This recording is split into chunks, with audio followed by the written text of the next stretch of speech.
Hello, I'm Sam Lichtenstein, Stratfor Director of Global Security Analysts at RANE. This podcast is brought to you by Stratfor Worldview, RANE's premier digital publication for objective geopolitical intelligence and analysis. Sign up for the free Worldview newsletter at worldview.stratfor.com.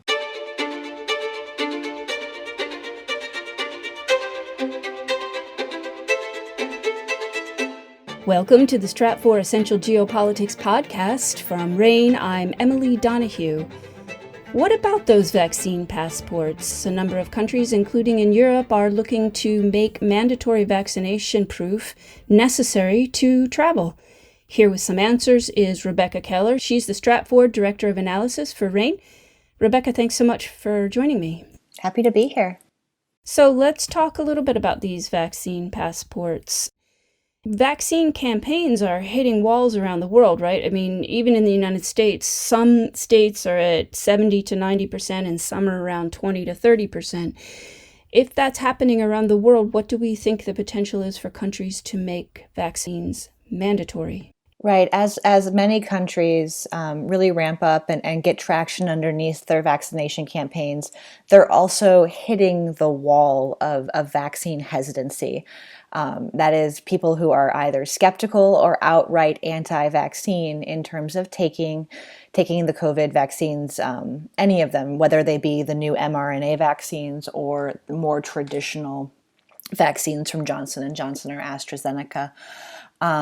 So the question then comes up, if you've got 60% of your population vaccinated eventually, it could be in the next couple of weeks for some countries, it could be by the end of the year for others. If you're getting close to what's been defined as the herd immunity target, or 70 to 80%, where if 70 to 80% of the population is vaccinated, that will, slow and eventually halt the spread of the widespread nature of COVID outbreaks.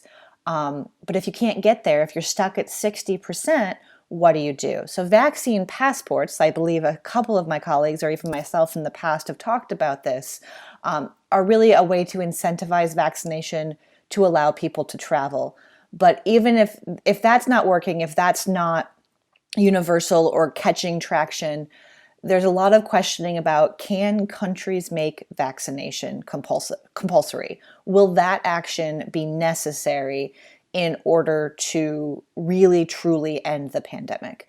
And the answer is yes and no. I think vaccine hesitancy is something that's going to be extremely difficult to overcome. I think herd immunity is going to be incredibly difficult to reach for many countries, the United States included in that. But I also think that compulsory or mandatory vaccination requirements will be incredibly politically unpalatable, especially in the Western world.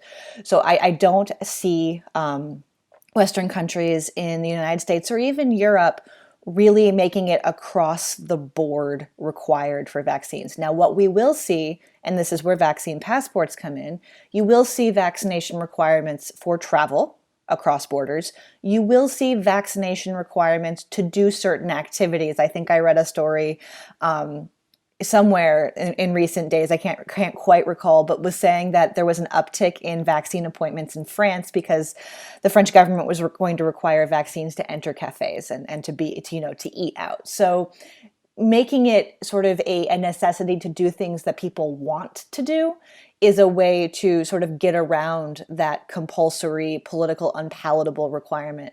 That being said, those kind of incentive programs still are going to be difficult to use to overcome hesitancy. Even in countries that have more of an autocratic government, or have a more strong central government, even in those countries, compulsory vaccination is going to be very, very hard to implement. Russia is a perfect example of that, in that the Kremlin was really looking to have mandatory vaccination without getting the political blowback from it. And so they had the different regional governments institute mandatory vaccinations or close to mandatory vaccinations.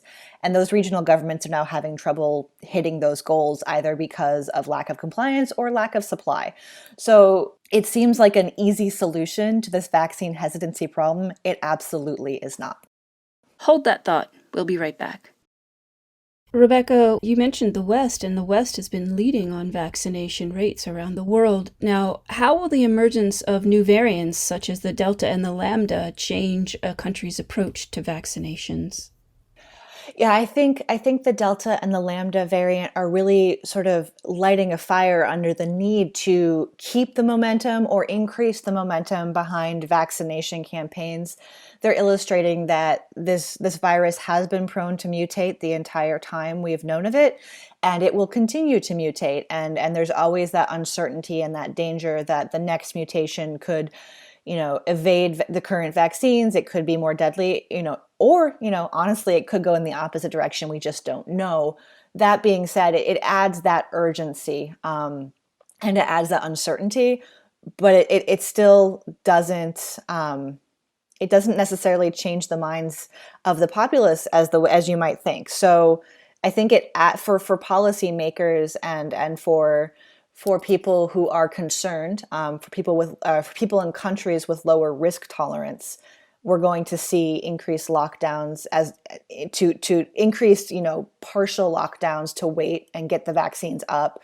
You're going to see a lot more differentiation between country to country approach, and that will really illustrate the risk tolerance of the country, and that risk tolerance will also likely give us an indicator of how fast countries will come out of the pandemic and continue to lift lockdown and restriction measures as they vaccinate or as time simply passes.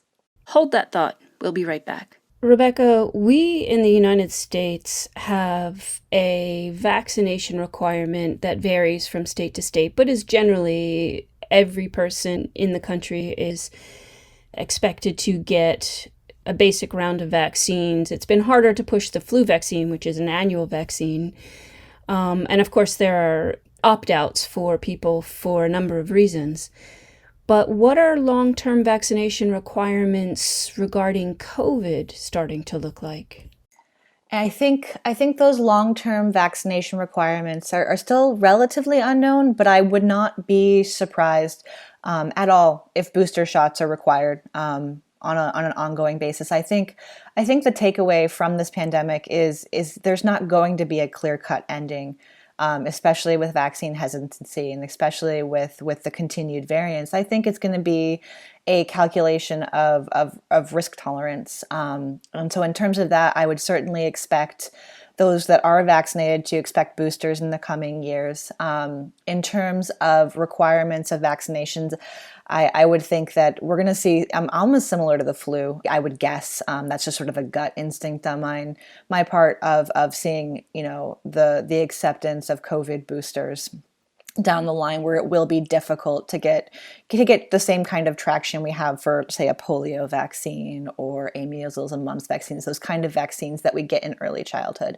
That being said, once the COVID vaccines are approved for children, which could be happening as soon as the fall, they're already approved in that emergency authorization use for 12 years old for certain vaccines. Once that age lowers to that school age population that's getting a round of vaccines earlier and earlier, I think we can probably expect greater uptick earlier on in the same pattern that we see the acceptance of other vaccines, that it'll be slow to come. It takes a while for parents to be comfortable giving children a new vaccine, but I think that's the eventual path that we're on, that COVID-19 or whatever subsequent variants are going to be part of life moving forward. It's just going to be a different set of expectations and risk calculations going along with it moving forward.